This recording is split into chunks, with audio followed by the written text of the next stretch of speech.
Let's make this a fried chicken with bell pepper sauce. This is by far one of my most requested recipe and one of my most beloved recipe. Anybody I made this for literally ask for the recipe or come back for more. So if you want to know how I achieved this, how I made this, definitely keep watching. By the way, my name is Chef Amors, the kitchen presido, and I share simple, amazing recipe. If this is your first time, don't forget to subscribe, like, comment, and follow for more. So I'm going to start by cutting my chicken into two. Initially, I didn't really think that the chicken or the air fryer will accommodate the chicken, so I decided to cut it into two. But after cutting, I figured out that yeah, it's gonna accommodate the two sides, so I decided to grill both. Now to my washed chicken, I added some chicken seasoning just like that and some salt, and then going to massage everything with some ginger garlic powder. This is very, very important, by the way. When you're working with chicken, make sure you clean it thoroughly with lemon juice and vinegar. Pat it dry before seasoning, especially if you're roasting or air frying or grilling or whatever method you're cooking this. Now I added same ingredients, seasoning, salt, and some ginger garlic powder to the other side of the chicken and massage everything thoroughly. Now I'm going to go in with a little bit, just a little bit of thyme, and then massage that in. Take your time to do this, very, very important. And then go in with some onion powder. Very, very important. Kunsa anche onion powder yana kashe karni, albasa yana rage karnin nama. So add that onion powder and some paprika and massage everything very, very well. Now if you want that beautiful brownish red golden color that you get when you air fry or fry your chicken, then you're going to add vegetable oil at this junction to the both sides of the chicken. But if you don't really care about that, you can omit adding the vegetable oil.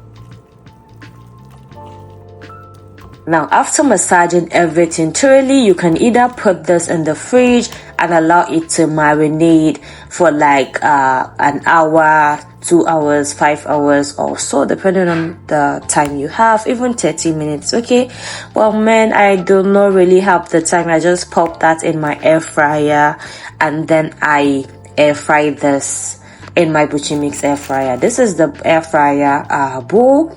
It is the Buchi Mix digital air fryer, not the air fryer oven. Okay, and yeah, it's something I know you can afford. Yeah, it is that good. You can use this to bake anything you want, grill, roast, air fry, you know, just even warm your meals. So after adding that, I set it into the function I wanted to do.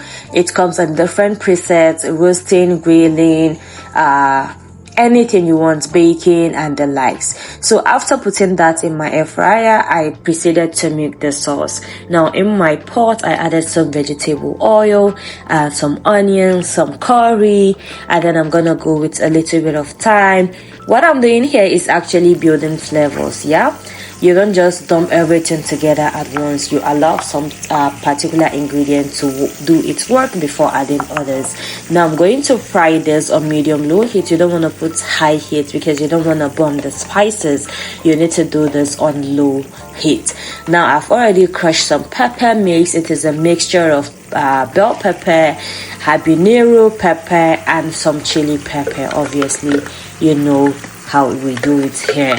If you don't like it to be too spicy, please reduce the quantity of habanero or scotch bonnet you add to this. Reason why I love to balance with bell peppers and the habanero, that way it isn't overly spices and it isn't just, you know, flat without any heat. So after adding my pepper mix, I'm going to give everything a good mix and just fry this until it is ready. You'll know when it's ready because the aroma is gonna just fill everywhere and the oil inside will, you know, just ooze out.